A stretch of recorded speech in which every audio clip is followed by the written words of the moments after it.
कल प्रधानमंत्री जी ने एक नारा दिया है। उन्होंने कहा है कि our motto monetise and modernise. शब्द अच्छा चुना उन्होंने, मॉडर्नाइज, प्राइवेटाइज नहीं कहा क्योंकि विरोध हो जाता। और एक और चीज है, चाहे मैं हूं चाहे कोई भी, अभी प्रधानमंत्री जी का अगर कोई विरोध करता है तो उसे वामपंथी या राष्ट्रद्रोही या खालिस्तानी कुछ भी आसानी से कहा जा सकता है। हर किसी को अगर प्रधानमंत्री जी की बात का, चाहे वो नीतिगत या तथ्यात्मक भी हो, विरोध करने का अधिकार आजकल राजनीतिक वातावरण में नहीं दिया गया। आज विशेष चर्चा मैं करूंगा आरएसएस के लोगों से। मैं व्यक्तिगत बताता हूं, जो मेरा व्यू है, मैं आरएसएस के लोगों को ऐसे नहीं देखता कि उनके मन में देशभक्ति की भावना नहीं है। मैं देखता हूं, जितना मैं व्यक्तिगत जानता हूं, जितने लोगों से मिला हूं, वो देशभक्ति के बारे में सोचते हैं और वो जितना काम करते हैं वो ये सोचकर करते हैं कि पूरी निष्ठा से देश के हित के लिए वो बोलते हैं, करते हैं। इसीलिए मैं आज उनसे ही बातचीत करूंगा। और दूसरा, मैं आर्य समाजी विचारधारा से हूं, ऋषि दयानंद की बात को मानने वाला हूं, उनका शिष्य हूं। और मेरे ही जो अपने लोग, आर्य समाज के कुछ लोग, वो भी आजकल जैसे किसान आंदोलन चल रहा है उसमें मेरी भागीदारी को लेकर सवाल उठाते हैं। और बहुत से लोग इस राष्ट्रवाद की अवधारणा को लेकर मेरे पेज पर, मेरे मैसेज बॉक्स में आकर मुझे वामपंथी और पता नहीं राष्ट्रद्रोही बहुत सी चीजें कहते हैं। तो मुझे लगा कि मैं काफी दिन से इस पर, ठीक है क्यों बहस छिड़ी जाए, नहीं बोल रहा था, हाँ हम काम कर रहे हैं, वो करते नहीं, लेकिन आज मुझे लगा कि ना, बात ज्यादा बढ़ रही है, तथ्यों को समझाना होगा, समझना होगा और तो बात की जाए। तो मैं फिर कहता हूं, मेरी अपनी विचारधारा के जो राष्ट्रवादी लोग हैं, मैं अपने आप को राष्ट्रवादी होने पर गर्व करता हूं, तो राष्ट्रवादी जो विचारधारा के लोग हैं उनके लिए मैं आज बातचीत करने जा रहा हूं। किसान आंदोलन चल रहा है, तो ये सारा मामला क्या है? क्या कल प्रधानमंत्री जी ने कहा हमारा मोटो है मोनेटाइज एंड मॉडर्नाइज, तो और किसान आंदोलन साथ साथ चल रहा है, तो इस पूरे वातावरण में ये बातें आ रही हैं। पूरा प्रधानमंत्री जी ने रिफॉर्म की बात की है और हर इकोनॉमिक सेक्टर में हम रिफॉर्म कर रहे हैं और एग्रीकल्चर सेक्टर में रिफॉर्म की बात पर तो आंदोलन ही चल रहा है। 3 जो कृषि बिल आए हैं। कहानी कहां से शुरू होती है? तो हम बात करेंगे, कहानी शुरू होती है 90 के दशक से। 90 के दशक में जब देश बुरी स्थिति में गुजर रहा था और देश के प्रधानमंत्री नरसिम्हा राव थे और वित्त मंत्री जो एक अधिकारी हुआ करते थे और वो भारत के वित्त मंत्री मनमोहन सिंह थे। उस कहानी पे मैं नहीं जाऊंगा कि वो कैसे और किन कारणों से देश के वित्त मंत्री बने होंगे। और एक वातावरण देश में बनाया गया कि आर्थिक मामलों का जानकार ये आदमी सबसे बड़ा है। देश में एक पूरा वातावरण खड़ा किया कि अर्थशास्त्री नहीं सरदार मनमोहन सिंह से बड़ा कोई भी। और उस समय 90 के दशक में भारत ने आर्थिक उदारीकरण को स्वीकार किया और अपनी इकोनॉमी को बदला पूरी तरह से। इंदिरा गांधी ने, जैसे आपने सुना होगा कभी, बैंकों का प्राइवेट निजी को किया था, राष्ट्रीयकरण किया था प्राइवेट बैंकों का भी। तो उस समय से और पहले से हमारे देश की व्यवस्था पर एक जो असर था वो समाजवादी स्वरूप का था। लेकिन 90 के दशक में हमने आर्थिक उदारीकरण अपना लिया। क्या है आर्थिक उदारीकरण? इसे अगर हम तब से समझेंगे, और तब के लोगों को बताना चाहूंगा कि जो लोग भारतीय जनता पार्टी से जुड़े हुए हैं, आरएसएस से जुड़े हुए, जो पुराने लोग हैं, उन्होंने डंकल प्रस्ताव का पूरा हंगामा सुना होगा। हम छोटे छोटे थे, स्कूल में थे तब, कि डंकल प्रस्ताव देश की आर्थिक गुलामी का कारण बनेगा, पूरा विरोध। और उस समय देश की सरकार, कांग्रेस की सरकार उन प्रस्तावों को अपना रही थी। देश में विरोध हो रहा था, इतना विरोध हुआ कि वो इतना कर नहीं पाए। और डंकल कौन? वो डंकल वही व्यक्ति जिन्होंने अभी जो WTO, पूरी दुनिया की इकोनॉमियों को कंट्रोल कर रही है जो संस्था, उसके संस्थापक डंकल थे। अभी सभी किसान नेता और हम सब एक चीज कहते हैं कि जो 3 कृषि बिल आए हैं, जो आर्थिक सुधार आए हैं, ये WTO की शर्तें हैं भारत जैसे विकासशील देशों पर उनकी एग्रीकल्चर इकोनॉमी को कंट्रोल करने के लिए। मामला 90 के दशक से शुरू होता जब देश बुरी स्थिति में था और डॉलर 19-20 रुपए का था। और अब देश ने उसके बाद विकास किया, पूरा मोनेटाइजेशन हुआ, पूरा पैसा फैला, पूरा चला। और अब क्या हुआ, इसका क्या असर हुआ, अभी कोई बोल नहीं रहा। विशेष बात है, 72 रुपए का डॉलर हो गया है। 72 रुपए का कुछ ही सालों में 20-25 रुपए टूट गया। मतलब हम 20-25% हमारी इकोनॉमी डॉलर के मुकाबले रुपए के अवमूल्यन के कारण टूट गई, लेकिन हम फिर भी बोलेंगे क्योंकि हम राष्ट्रवादी हैं। देश के रुपए का अवमूल्यन हो, सिर्फ मैं मानता हूं, मैं ये नहीं कहता कि मैं जब 370 की धारा हटाई गई तो मैं सरकार के पक्ष में, मैं कहता हूं बहुत अच्छा था उस समय, हमने पूरे जहां भी हम बैठते थे पूरे मन से कहते थे बहुत अच्छा काम किया, लेकिन इकोनॉमिक सेक्टर को भी आप अपनी वैदिक विचारधारा से नहीं छोड़ सकते, जिसके बारे में मैं आज आरएसएस के लोग ध्यान से सुने। आरएसएस के एक विद्वान हुए हैं जिनका नाम था दत्तोपंत ठेंगड़ी।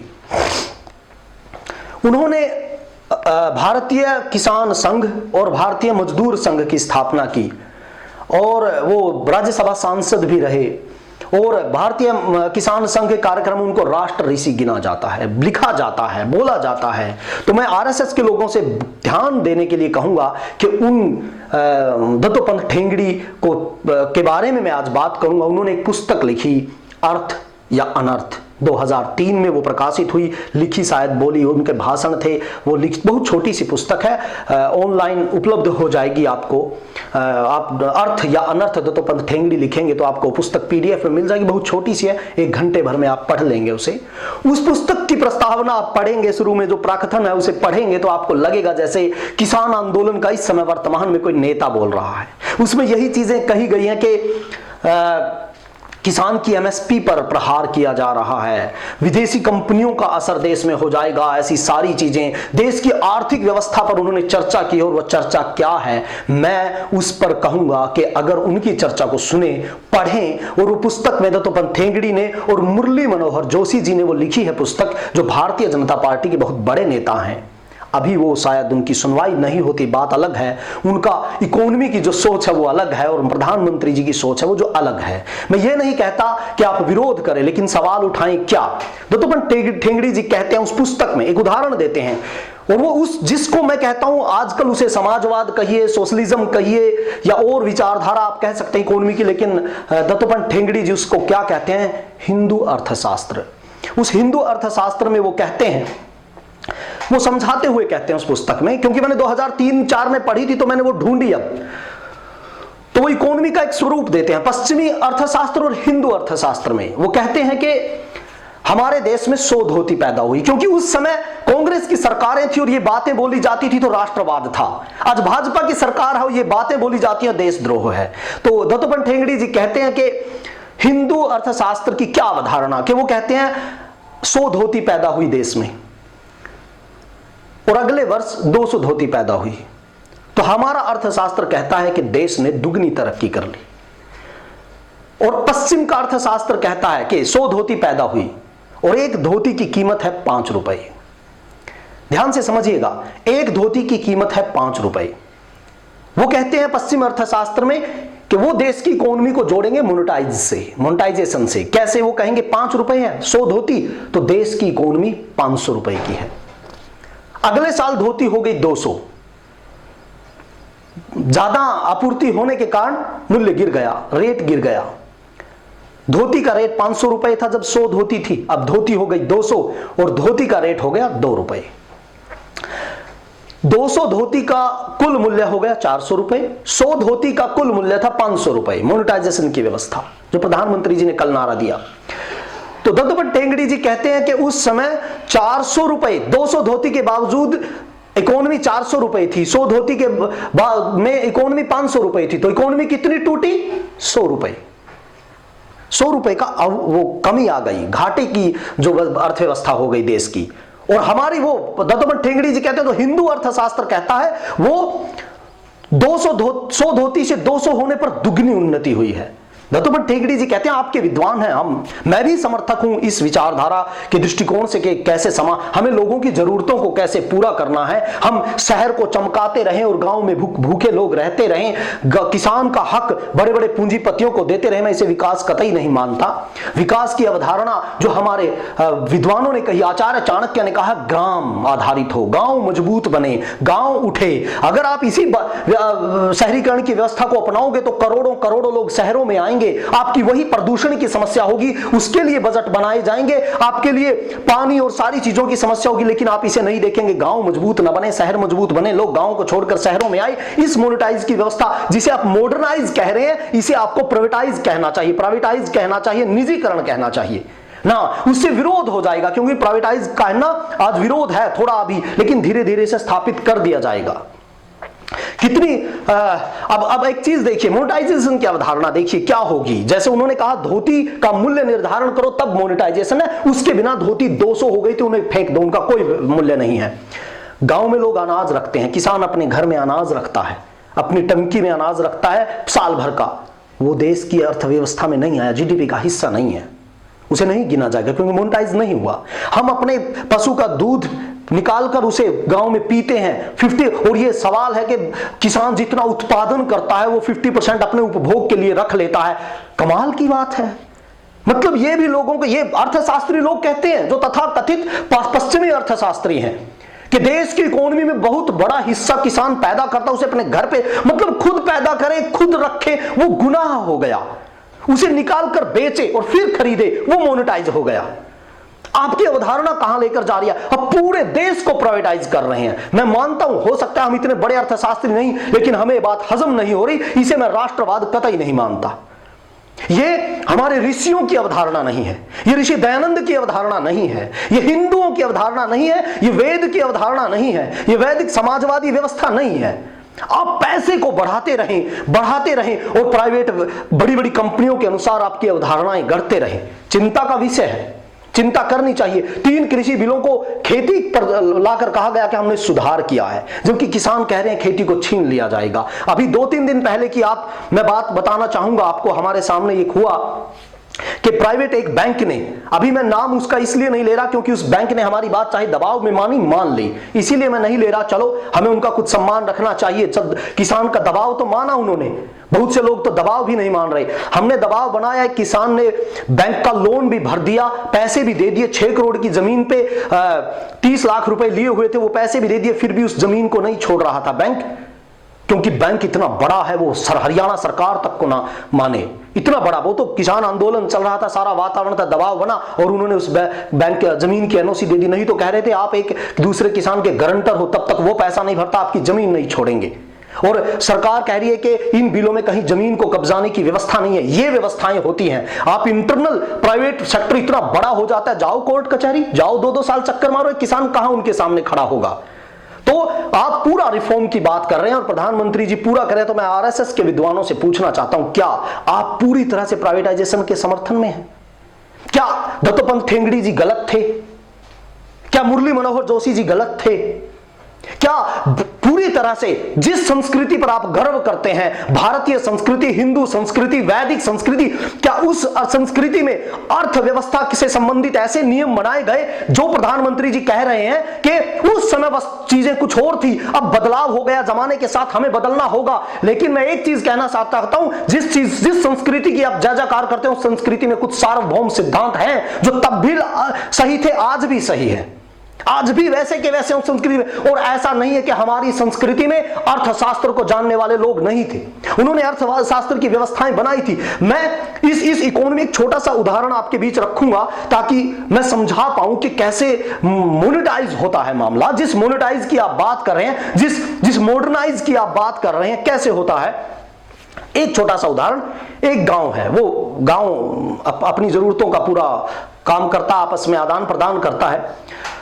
तो पास में एक नदी बहती है और उस नदी से वो लोग, गांव के लोग घड़ा लेकर जाते हैं या कुछ भी लेकर जाते हैं, वहां की महिलाएं पानी लेकर आती हैं, दूर पड़ता है 5-6 किलोमीटर। तो ये काल्पनिक कथा है ताकि हम समझ पाएं मोनेटाइज क्या होता है, ठीक है। तो और मॉडर्नाइज क्या होता है। तो उसमें क्या है कि वो गांव के सरपंच के पास लोग गए कि देखिए नदी जितनी दूर है और हम क्या करें, कैसे यहां पानी हमारे गांव में पहुंचे।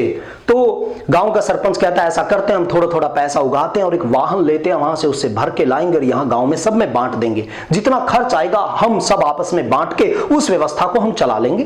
पानी का गाड़ी को खरीदने का खर्च, उसमें ड्राइवर रखने का खर्च, जो खर्च आएगा सब गाँव इकट्ठा मिलकर उसे चला लेगा। जिस पानी की जरूरत को पूरा करने के लिए जितना हमारा खर्च होगा हम दे देंगे, कर देंगे, क्योंकि पानी प्राकृतिक संसाधन है, भगवान ने सबके लिए बनाया है, तो उसकी पहुंच के लिए जितना मूल्य व्यक्ति को देना हो तो देना चाहिए। और ऐसी समाज जब मिलकर ऐसी व्यवस्था करता है, इसे आप समाजवादी अवधारणा कह सकते हैं। लोग खुश हुए, ठीक है कर लीजिए। लेकिन तभी एक आदमी सरपंच के पास आता है कि सरपंच साहब ये क्या कर रहे हैं आप, ये लोग ना कर पाएंगे, आप कहां से, आप जैसे प्रधानमंत्री जी कहते हैं कि बिजनेस सरकारों का काम नहीं, कि कहां सरपंच और बिजनेस करेंगे आप लोग, कहां देखेंगे आज गाड़ी आई कि नहीं आई, ये व्यवसाय आपका काम नहीं, व्यवसाय हमारा काम है।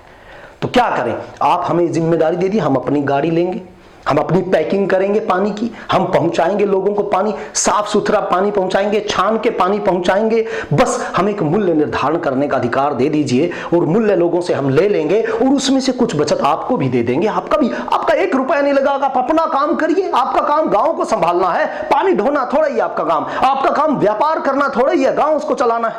सरपंच कहता है ये ठीक है भाई, हमारी तो सारी सिरदर्दी खत्म, आप पानी को ढोइए, लोगों को बेचिए किसी भी हालात में। ये है मॉडर्नाइज होना, ये है मोनेटाइज होना। उस पानी की एक कीमत होगी, बोतल की होगी, कैन की होगी, जितने क्योंकि गांव के लोग खरीदेंगे, और वो व्यवस्था दे दी। जो जिम्मेदारी सरपंच को, सरकार को निभानी चाहिए थी, वो जिम्मेदारी आपने प्राइवेट हाथों में दे दी। जो पानी जनता के लिए अधिकार था और सिर्फ लाने ले जाने का खर्च देना था, अब वो बिकने लगा।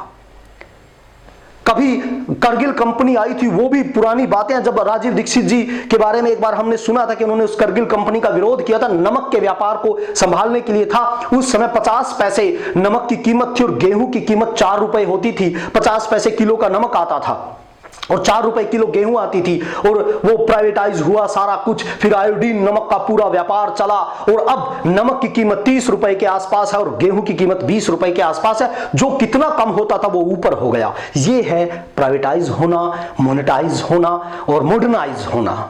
सरकार अपनी जिम्मेदारी से भाग कर कहे कि हम नहीं कर सकते, हमारे पास रास्ता नहीं है, हमारी अच्छी अच्छी संस्थाओं को भी हम मुनाफे में चला सकें। मैं ये नहीं कहता कि बदलाव ना हो, बदलाव होना चाहिए, लेकिन आप प्राकृतिक संसाधनों को पूरी तरह से निजी हाथों में दे देते हो और निजी हाथ इतने ताकतवर कि वो अकेले अकेले सरकार से बड़े होते हैं, तो एक दिन पछताओगे और ये देश बहुत गलत रास्ते पर जा रहा है। और मैं कहता हूं, हिंदुत्व की बात करने वाले, वैदिक व्यवस्था की बात करने वाले लोगों को निजीकरण से डरना चाहिए और इस पर सवाल उठाना चाहिए। हां, एक समस्या है, हम ये कहते हैं कि हमारे पास राजनीतिक विकल्प नहीं है। मैं मनमोहन सिंह को कटघरे में खड़ा कर चुका हूं। शुरुआत उन लोगों ने डंकल प्रस्तावों से की थी और WTO जो कर रही है उस समय विरोध किया था। भारतीय जनता पार्टी और RSS के लोगों ने, अभी वो चीजें कांग्रेस के द्वारा लाई गई थी और ऐसे ही चल रही हैं। अपनी पुस्तक में दत्तोपंत ठेंगड़ी जी लिखते भी हैं कि अगर ये व्यवस्थाएं आ गई तो सरकार किसी की भी हो, उनको इन्हीं के अनुसार चलना होगा। 2003 में लिखते हैं और वो चल रहा है। लेकिन यह कि हमारे पास राजनीतिक विकल्प सामने राहुल गांधी है, हम उसको कैसे वोट दें, मानता हूं मैं कैसे वोट दें राहुल गांधी को, लेकिन क्या राजनीतिक विकल्प ना होने के कारण जो कुछ हो रहा है उसका विरोध करना बंद कर दें, सवाल उठाना बंद कर दें? यह गलत है। फिर मैं इसे राष्ट्रवाद नहीं मानता। और मैं कहता हूं कि प्रधानमंत्री जी को भी सोचना चाहिए कि राजनीति खालीपन का मतलब यह नहीं होता कि आप अवतार आ गए हैं, आप जो कुछ करोगे ठीक करोगे, आप किसी की सुनोगे नहीं। सुनना चाहिए, कम से कम अपने विद्वानों को समझना चाहिए और इकोनॉमी के बदलाव की इस बहस को खुले में रखना चाहिए और इतनी जल्दबाजी नहीं करनी चाहिए। देश हमारा है, हो सकता है हम गलत हो सकता है आप गलत हो, थोड़ी बहस करनी चाहिए कि क्या हम गलत तो नहीं कर रहे। कल को ऐसी दिक्कत, और जिन लोगों की आप बात, जो अंतरराष्ट्रीय बड़े व्यापारी या WTO जैसे संस्थान है, वो इतना बढ़िया वातावरण बनाते हैं कि लोगों को लगता है ये सुधार है। हो सकता है हमारे प्रधानमंत्री या हमारी और जो लोग देश को चला रहे हैं वो भी उनके प्रभाव में आ गए हों। सिर्फ मेरा इतना कहना है कि सवाल खड़े करने को देशद्रोह कहना बंद कर दीजिए, नहीं तो हमें पछताना पड़ेगा। कभी यही सवाल खड़े करना देशभक्ति थी और अब आपकी सरकार आ गई है, जो कांग्रेस कर रही थी वो आपने शुरू कर दिया, तो देशभक्ति कैसे हो गई और सवाल उठाना देशद्रोह कैसे हो गया? अभी विषय बहुत लंबे हैं, इन पर चर्चाएं चलेंगी। मैं इतना ही कह सकता हूं कि मैं कहता हूं दिमाग खोलें और कम से कम दत्तोपंत ठेंगड़ी जी की लिखी हुई पुस्तक, मुरली मनोहर जी की लिखी हुई पुस्तक अर्थ या अनर्थ ऑनलाइन जाकर डाउनलोड करें, उनका PDF उन्हें पढ़ें और समझें, फिर सवाल उठाएं क्या किसान आंदोलन में जो किसान आवाज उठा रहे हैं वो गलत है, और वो जरूर पढ़ें जो अपने आप को पूरे मन से देशभक्त मानते हैं। आप सबका बहुत बहुत धन्यवाद।